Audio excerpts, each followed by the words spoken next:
Action भी समझे। Sir, एक सवाल आपसे पूछना था, एक जो थोड़ा हमारे बाजारों में कल कंसोलिडेशन हुआ और साथ ही जो ग्लोबल मार्केट्स में भी कंसोलिडेशन हुआ। आज यूएस की महंगाई दर के आंकड़े आने वाले हैं, 40 साल की ऊंचाई पर आ सकते हैं। कल उनके बेरोजगारी के दावे आए। अगर एडजस्टमेंट के साथ देखें तो इतिहास के सबसे कम बेरोजगारी के दावे आए हैं। तो अगले हफ्ते जो फेड की बैठक है उससे पहले ऐसा जो डेटा आ रहा है और जो थोड़ा हम कंसोलिडेशन का माहौल देख रहे हैं, उस पर आपकी राय जानना चाहूंगा सर।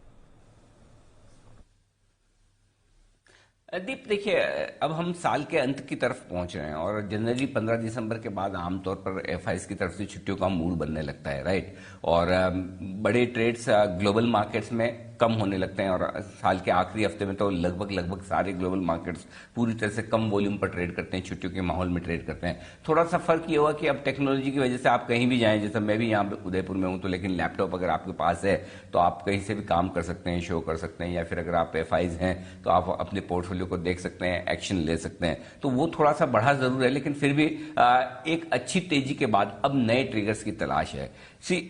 लास्ट ट्रिगर आपको नया क्या मिला था? ओमिक्रॉन का। उसके दम पर थोड़े बाजार हल्के हुए, अमेरिका में भी उतार चढ़ाव हुआ। उससे पहले का ट्रिगर क्या था? टैपरिंग का।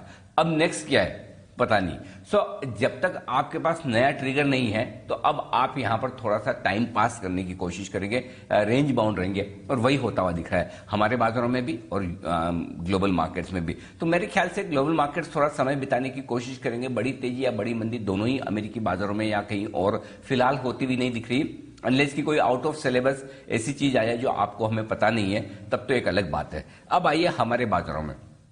एक चीज हमारे बाजारों में क्लियर हुई है दिसंबर के महीने में, वो ये कि हमने 16,800 17,000 की रेंज में स्ट्रॉन्ग सपोर्ट और बेस बना लिया है, और वो हम आसानी से तोड़ने वाले नहीं है जब तक कि कोई बहुत बड़ा झटके वाली खबर ना है। और तब आप 18,600 से 17,800 यानी कि लगभग 10% का करेक्शन देकर वापस ऊपर आने की कोशिश करें। तो पहली चीज तो ये क्लियर हो गई कि आपका बेस वहां बन चुका है। दूसरी चीज क्लियर होने की कोशिश अब बाजार करेंगे और वो ये होगा 17,200 17,400 आपके लिए ट्रेडिंग रेंज ऊपर की तरफ शिफ्ट होती हुई दिखेगी। जो बेस आपको पहले 16,800 17,000 पर दिख रहा था, अब वो बेस 17,200 से 17,400 की रेंज में होता हुआ दिखेगा, प्रिसाइजली 17,150। अब फिर से आपको कमजोरी तभी फील करनी है, जो है उतने हैं वो तो ही, इसके अलावा और ज्यादा कमजोर तब आपको महसूस करना है जब 17,150 के नीचे निफ्टी क्लोज हो। अब जब तक 17,150 के नीचे निफ्टी बंद नहीं होता तब तक आप रिकवरी मोड में, ये ध्यान में रखिएगा। अब इस रिकवरी मोड में एक इंटरेस्टिंग चीज ये है कि दीप,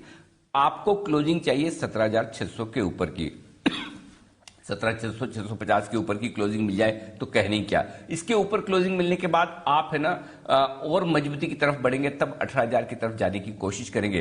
तो मुझे लगता है कि इंडेक्स हो सकता है इस रिकवरी के बाद थोड़ा यहां समय बिताने की कोशिश करे, टाइम वाइज करेक्शन हो, कंसोलिडेशन हो, और वो बाजार की सेहत के लिए ठीक भी है। और ये ऐसा क्यों होगा उसका कारण भी है दीप। कारण ये कि अब तक लगातार एफआईज एग्रेसिवली बेचते जा रहे थे और उनकी बिकवाली की वजह से हम गिरते जा रहे थे। अब आप देखिए पिछले 3 दिनों से एक बड़ा बदलाव हुआ है। कैश मार्केट में एफआईज की जो बिकवाली है उसके सामने उससे ज्यादा घरेलू फंड खरीदते हुए दिख रहे हैं। तो नीचे के लेवल पर सपोर्ट आ रहा है। जितने ट्रेडर्स 2 हफ्ते पहले 1 हफ्ते पहले डरे हुए थे, वो डर उनका ओमिक्रॉन को लेकर भी कम हो गया और वो डर उनका मार्केट को लेकर भी कम हो गया। तो वो कुछ चीजें पॉजिटिव हो रही है जो बाजार को ऊपर ले जाने की कोशिश करेगी या फिर बाजार का बेस बनाने की कोशिश करेगी।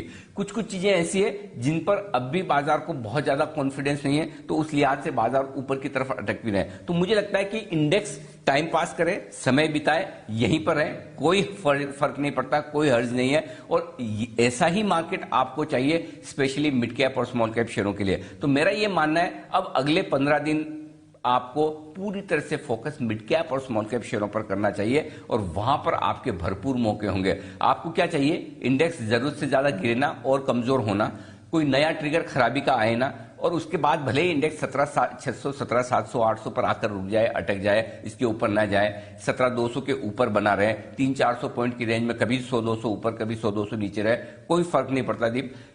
भरपूर मौके मिड कैप शेयरों में बनेंगे, और वो मिड कैप शेयर जो वायदा कारोबार में है, और वो कैश वाले शेयर जो अच्छे खासे करेक्ट हो चुके हैं, क्वालिटी अच्छी है, और वो शेयर अब यहां से अगले 2 हफ्ते में अच्छी तेजी दिखाने को तैयार है।